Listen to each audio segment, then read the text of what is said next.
মাটি পাত্র হাঁড়ি কলসি থালা গেলাস তৈরি করা হয়। গুড মর্নিং ভিউয়ার্স, তোমরা সবাই কেমন আছো? আশা করছি সবাই ভালো আছো। আমরাও বেশ ভালো আছি। আজকে হলো ছট পুজোর পরের দিনের সকালের ভিডিও এটা। ছট পুজোর প্রসাদ দিয়ে গেছে, তো সেগুলো বাটিতে করে রেখে দিয়েছি। এখন এই যে ফল টলগুলো সব গুছিয়ে নিলাম, আর সকাল সকাল ঘুম থেকে উঠে পড়েছি।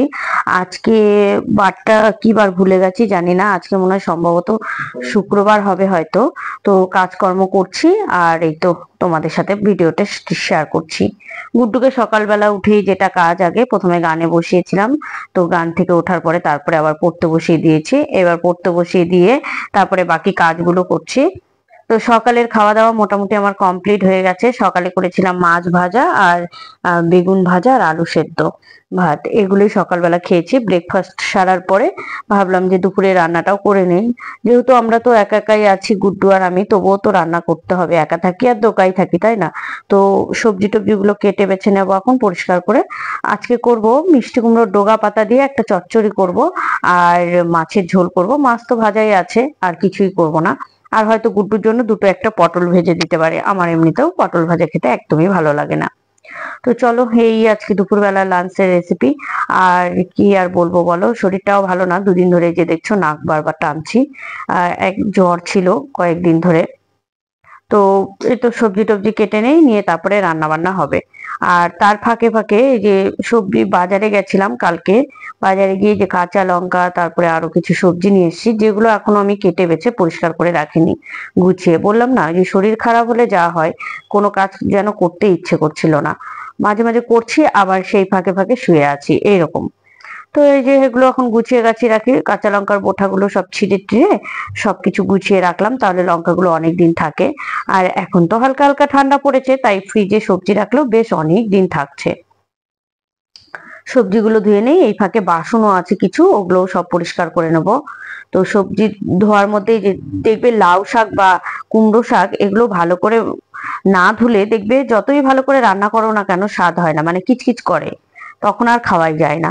তো তাই ভাবলাম এই সবজিটা বারবার করে ধুয়ে নেই, অল্প করেই বানাবো, কারণ আমি একাই খাবো, গুড্ডু সেরকম খায় না, ও দু একবার মুখে দেয়, শাকসবজি খেতেই চায় না, জোর করে করে খাওয়াই ওকে।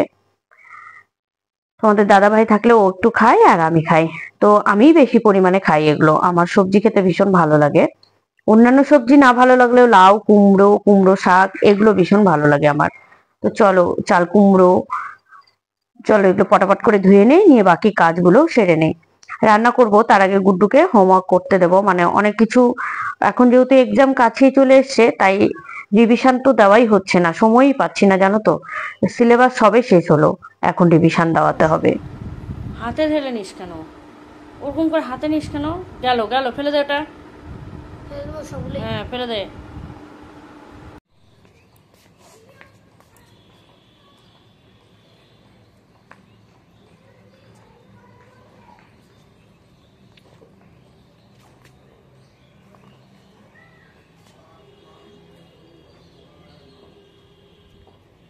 সমস্ত কাজের ফাঁকে দু বালতি জামা কাপড় কেচেছিলাম, সেগুলো এখন নেড়ে দিয়ে যায়। ছাদে না দিলে জানো, নিচ দিয়ে জামা কাপড় শুকোচ্ছেই না।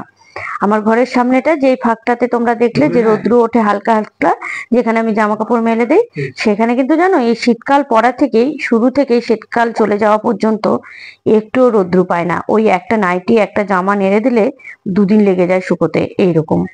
আর যদি বেলা করে কাছি তাহলে তো কোনো কথাই নেই, 3 দিনেও শুকোবে না, এইরকম একটা ব্যাপার। তো সেই কারণে আমাকে ছাদেই নিয়ে ছুটতে হয় জামা কাপড়গুলো। ছাদে আবার ভীষণ ভালো রোদ্দুর পাই, তাই ছাদে শুধু ওঠাটাই কষ্ট আর নামাটাই কষ্ট।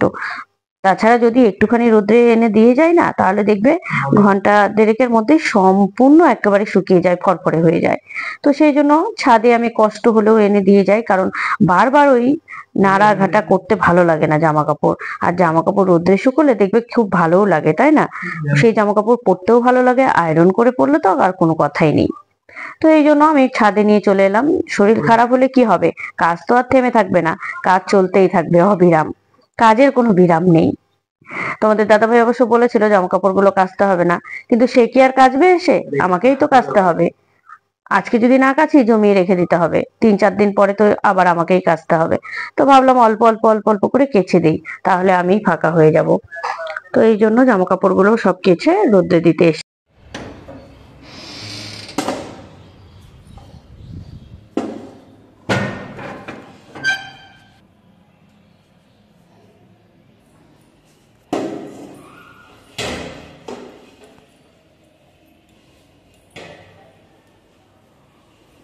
ছাদে উঠতে আর নামতে ভীষণ কষ্ট হয়, কেননা অনেকটা বেয়ে উঠতে হয় তো। একতলা ছাদ না, দোতলার ছাদ, সেই জন্য নামতে আর উঠতেই যা কষ্ট। তো এই তো চেনা সিঁড়ি, চেনা ধাপি, চেনা সবকিছুই ছেড়ে আবার চলে যেতে হবে কদিন পরে। আর হাতে গোনা মাত্র কয়েকটা দিন আছি এখানে, তাই ভাবলাম একটুখানি বেশি বেশি করে ব্লগ শেয়ার করি তোমাদের সাথে, যাতে করে পরে আমিও দেখতে পাই। আর এই জিনিসগুলো দেখে না পরে ভালো লাগে, জানো তো। ছাদ থেকে নেমে এসে গুড্ডু বইটা তুলে ফেললো, পড়াশোনা কমপ্লিট হয়ে গেছে। এখনো টিভির ঘরে ঢুকে গেছে, মানে টিভি দেখার নেশা। প্রায় 1.5 ঘন্টা নাগাদ টিভি দেখবে গুড্ডুর। এখন তো স্কুল বন্ধ, তাই একটু টিভি দেখাও জমজমাট চলছে। তো যদিও টিভি দেখতে বেশিক্ষণ দেই না, ওই প্রায় সারাদিনে 1.5 ঘন্টা 1 ঘন্টা এরকমই দেখে। তো একটা টাইম করে দিয়েছে ওর, সেই জন্য। তো ওই টাইমটুকু টিভি দেখবো, আর আমি এদিকে ফটাফট দুপুরের রান্নাটা সেরে নেই। আমি তো সবজি টবজি কেটে বেছে ধুয়ে তারপরে ওই যে ছাদে উঠলাম, দেখলেই জামা কাপড় কেচে রোদে দিতে গেছিলাম। এসে তারপরে যে সবজিটা বসিয়ে দিলাম, ওই মিষ্টি কুমড়োর ডগা পাতাটা বসিয়ে দিলাম, দিয়ে এদিকে একটুখানি মশলা করে নিই। আজকে আর মিক্সচার ভাবছি ল্যাটাবো না মশলা, ওই একটুখানি এখানেই করে নেব। তো তাই আদা জিরে আর একটু লঙ্কা বেটে নিলাম এর জন্য, আর কাঁচা লঙ্কা ফোড়নে দিয়েছিলাম, 5 ফোড়ন দিয়েছি ফোড়ন। তো এই তো লাউ শাকের রেসিপিটার ভাবছি ভিডিওটা আমি না রান্নার চ্যানেলে দেব।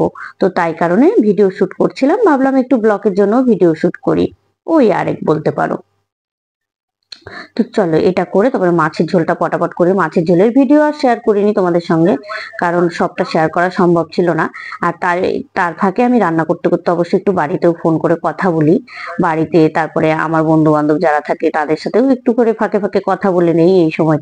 এই সময়টাই দিনের মধ্যে একটু ফাঁকা থাকে, ওই রান্নার সময়টা। বাদ বাকি সময় তো গুড্ডুর পেছনে শুধু চিৎকার করতে হয়, তাই না?